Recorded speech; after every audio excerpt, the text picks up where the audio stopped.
Pemirsa, Anda menyaksikan News Update Berita 1, saya Carlos Michael. Gubernur DKI Jakarta Basuki Cahayapurnama akan menempuh jalur hukum untuk menjerat oknum yang bermain dalam kasus makam fiktif. Menurut Ahok, makam fiktif dibuat untuk mengambil keuntungan pribadi. Ahok meminta pihaknya untuk terus menelusuri adanya makam fiktif dan oknum pegawai negeri sipil memasang nisan makam palsu agar dapat ditawarkan kepada orang lain yang menyogok untuk mendapatkan tempat makam. Ahok menelusuri oknum-oknum ini melalui pembayaran pajak makam secara online. Beberapa oknum pegawai negeri sipil telah dipecat terkait kasus ini dan Ahok mengancam akan mempolisikan oknum lain yang bermain. Supaya saya bisa telusuri, ketahuan kan? Misalnya saya bayar nyetor online di kuburan, saya tinggal cek aja apa betul bapak emaknya situ, kakaknya dulu, masih bisa kita telusuri. Ketahuan gali, lubangnya langsung dilobangin. Ada hukumannya untuk yang? Ada, kita terpecat banyak. Dan mereka selalu ngeles, yang gali yang main ini PHL. Kembali di News on the Spot, pemirsa. Pemerintah Provinsi DKI Jakarta terus menertibkan sejumlah makam yang diduga fiktif di sejumlah tempat pemakaman umum yang ada di DKI Jakarta. Dan untuk mengetahui informasi selengkapnya kita langsung bergabung dengan Pramadika Samudra dan juru kamera Riki Rusdiana langsung dari TPU Karet Pasar Baru Barat, Jakarta Pusat. Prama, di tempat Anda sekarang, apakah sudah ditemukan ada berapa makam yang fiktif? Ya, baik Carlos dan juga pemirsa, saat ini di tempat pemakaman umum Karet Pasar Baru Barat telah ditemukan 3 makam fiktif.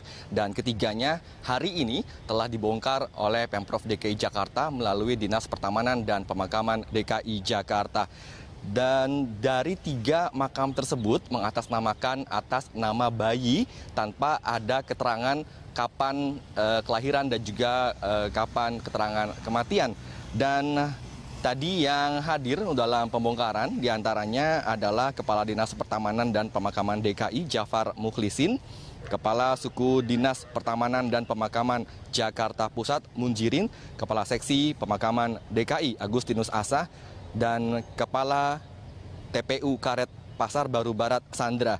Dan saat ini berarti di Jakarta Pusat sendiri telah ditemukan ada 10 makam fiktif. 1 telah dibongkar di TPU Karet Bifak, 3 telah dibongkar juga di TPU Karet Pasar Baru Barat, dan 6 lagi akan dibongkar pada siang hari ini juga yang berada di TPU Kawi-Kawi Jakarta Pusat. Dan memang rencananya nanti Pemprov DKI Jakarta melalui Kepala Dinas Pertamanan dan Pemakaman DKI akan melakukan sidak ke makam ataupun ke TPU-TPU untuk mencari tahu apakah masih ada makam fiktif atau tidak, dan jika ditemukan maka akan langsung dibongkar pada saat itu juga. Carlos?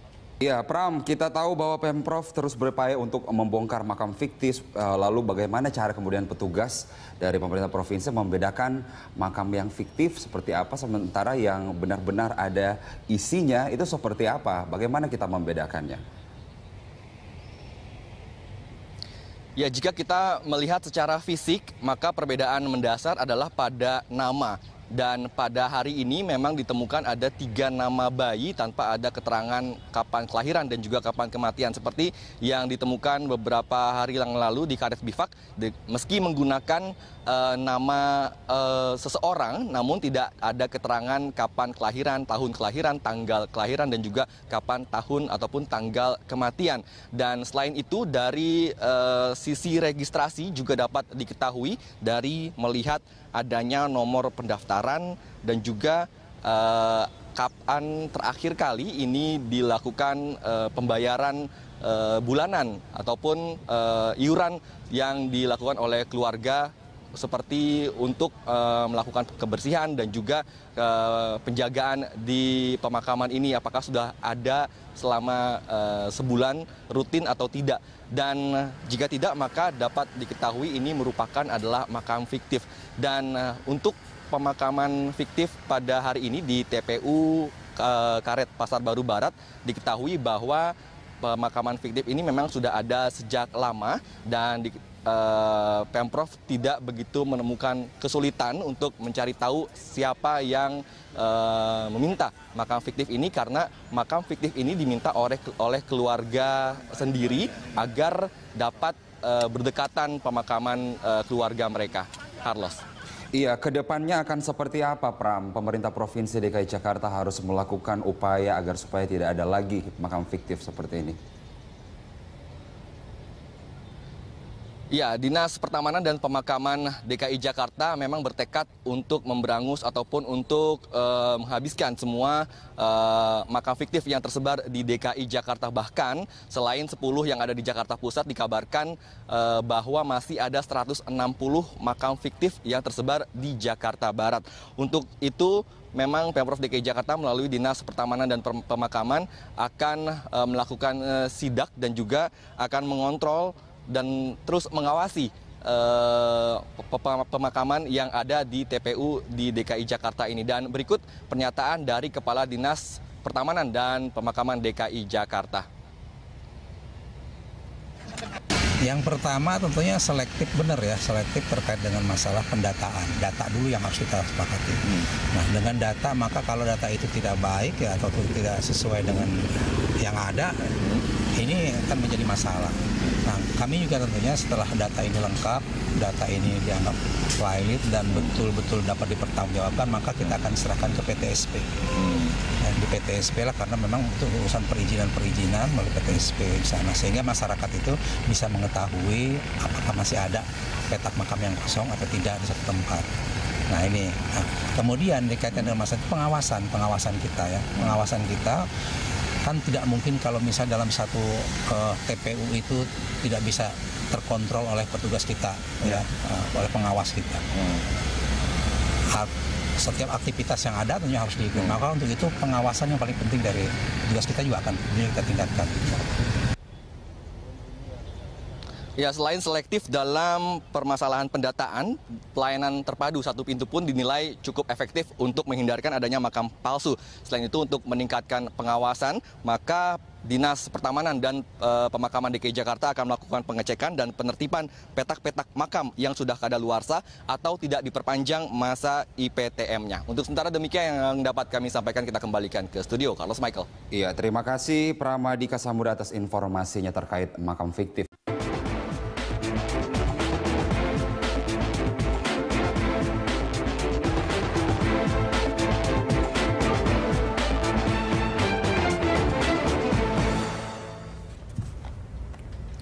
Selamat siang pemirsa, kita bertemu kembali dalam program Landstalk Dialog Siang Khas Berita 1, saya Wiki Adrian. Ya, dan saya Fitri Megantara. Pemirsa, hari ini kita akan membahas mengenai topik bongkar mafia makam fiktif.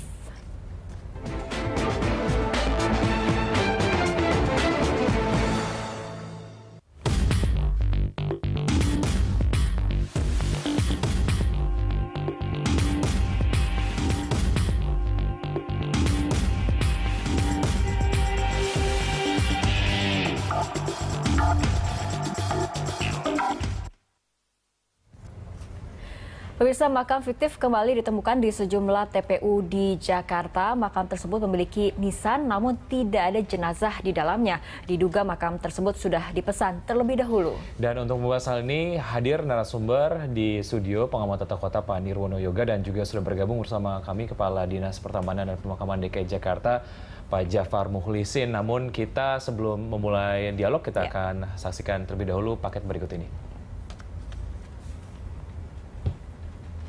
Dinas Pertamanan dan Pemakaman DKI Jakarta kembali menemukan makam fiktif di tempat pemakaman umum TPU Karet Bifak, Tanah Abang, Jakarta Pusat. Makam tersebut disebut fiktif karena tidak ada jenazah di dalamnya, namun sudah dipesan terlebih dulu oleh warga. Kepala TPU Karet Bifak, Saiman, menjelaskan makam fiktif merupakan makam kadaluarsa yang sudah dipesan untuk digunakan pada saat pemesan atau kerabatnya meninggal dunia. Dinas Pertamanan dan Pemakaman DKI Jakarta sudah menemukan 10 makam fiktif di Jakarta Pusat yang tersebar di 3 TPU, yakni Karet Bifak, Kawi-Kawi, dan Pasar Baru. Sementara itu, Gubernur DKI Jakarta Basuki Cahayapurnama akan menempuh jalur hukum untuk menjerat oknum yang bermain dalam kasus makam fiktif. Menurut Ahok, makam fiktif dibuat untuk mengambil keuntungan pribadi. Ahok menelusuri oknum-oknum yang bermain melalui pembayaran pajak makam secara online. Supaya saya bisa telusuri, ketahuan kan? Misalnya saya bayar nyetor online di kuburan, saya tinggal cek aja apa betul bapak emaknya situ. Kakaknya dulu masih bisa kita telusuri. Ketahuan gali, lubangnya langsung dilobangin. Ada hukumannya untuk yang Ada, kita terpecat banyak. Dan mereka selalu ngeles, yang gali yang main ini PHL. sanksinya cuma dipecat aja atau ada sanksi hukuman apa? Kita mau lapor polisi sekarang kalau ada bukti, tapi suka mutusnya di tengah, tau nggak? Oknum PNS ini mainnya pinter, lewat mandor, PHL. Sebelumnya, Ahok mendapat laporan 80 makam fiktif dalam satu hari pada Kamis 21 Juli lalu. Kepala Dinas Pertamanan dan Pemakaman DKI Jakarta, Jafar Mukhlisin, mengatakan tarif pemakaman di DKI Jakarta digratiskan. Sementara untuk biaya retribusi atau biaya perpanjangan makam mulai dari Rp40.000 hingga Rp100.000 yang dibayarkan setiap 3 tahun sekali. Tim Liputan Berita 1. Ya, kita akan langsung saja mulai perbincangan. Kita akan berbincang dengan Kepala Dinas Pertamanan dan Pemakaman DKI Jakarta, Bapak Jafar Mukhlisin, yang saat ini berada di TPU Kawi-Kawi, Kramat Sentiong, Jakarta Pusat. Selamat siang, Pak Jafar. Selamat siang. Ya, Pak Jafar, bicara soal laporan yang kemudian diterima oleh Ahok setiap hari menerima 80 laporan makam fiktif. Sejauh ini kondisinya di lapangan seperti apa temuannya, Pak Jafar? Ya, sejauh ini bahwa upaya-upaya yang kita lakukan antara lain adalah masih tetap melakukan pendataan di lapangan, ya, pendataan di lapangan, dan juga sudah ada beberapa tempat yang kita eksekusi. Nah, yang sudah kita eksekusi beberapa hari lalu itu di Karet Bifak, kemudian di Karet Pasar Baru, hari ini tadi pagi, dan kemudian hari ini saya juga berada di TPU Kawi-Kawi untuk melakukan hal yang sama untuk eksekusi terkait dengan makam fiktif ini. Ya, Pak Jafar, dengan adanya praktik mafia maupun makam fiktif ini, apa sebetulnya yang menjadi penyebabnya? Apakah karena memang supply and demand-nya yang kemudian tidak seimbang, atau memang praktik mafia ini sudah berjalan selama puluhan tahun sehingga sulit untuk diberantas? Ya, ini memang sudah berpuluh tahun lalu ya seperti ini, dan memang kami terus terang saja di tim kami yang terbaru ini kita coba untuk membenahi hal tersebut. Nah, kalau latar belakang ya kita juga memang kemungkinan ya latar belakang terjadinya ini adalah pertama kemungkinan ada pengawasan yang kurang dari pengawas kita di lapangan. Kemudian juga masih terkait dengan masalah kesejahteraan terutama bagi masyarakat yang mencari nafkah di makam begitu. Oke, ya. Pak Jafar, terkait dengan ketersediaan lahan, ini juga kemudian disinyalir menjadi satu hal yang akhirnya memicu adanya kasus makam fiktif ini. Sejauh ini saya ingin mendapatkan gambaran pemirsa juga, sebetulnya ketersediaan lahan pemakaman di Jakarta itu seperti apa, dan demand-nya setiap hari seperti apa? Ya, itu untuk terkait ketersediaan lahan untuk di DKI Jakarta ini untuk makam, itu sampai saat ini tetap kita masih berupaya mengembangkan, masih melakukan pengadaan lahan-lahan. Namun data yang sampai saat ini adalah kita sudah mempunyai kurang lebih 596,68 hektar. Ya, di posisi itu, jadi kita ketersediaan lahan yang ada. Nah, ini dirasa memang masih kurang dibandingkan dengan kebutuhan. Maka untuk itu memang pemerintah DKI Jakarta dalam hal ini di Dinas Pertamanan dan Pemakaman masih berupaya untuk melakukan pembelian lahan-lahan tadi untuk memberikan untuk menyeimbangkan antara nanti kebutuhan dengan ketersediaan lahan yang ada. Ya, Pak Jafar, dari kemudian penelusuran mungkin dari Pemprov DKI Jakarta, bagaimana apa saja kemudian modus dari makam fiktif ini? Ya, modus yang pertama bahwa memang makam fiktif ini pertama adalah yang melalui pesanan ya. Jadi sudah ada pesanan dari keluarga, pesanan untuk menyiapkan. Kebanyakan di lapangan bahwa pesanan itu misalnya ketika suami meninggal, ada keinginan supaya makam istrinya di sebelahnya, sehingga dilakukan pemesanan untuk di sebelahnya. Nah ini antara lain seperti ini. Nah, kemudian juga ada juga untuk secara fisik di lapangan, ya, secara fisik di lapangan bahwa modus-modusnya itu juga ada semacam penguasaan dari beberapa oknum menguasai beberapa petak, sehingga nanti ketika ada kebutuhan masyarakat dia bisa jual belikan. Nah, ini oknum-oknum seperti ini modusnya antara lain.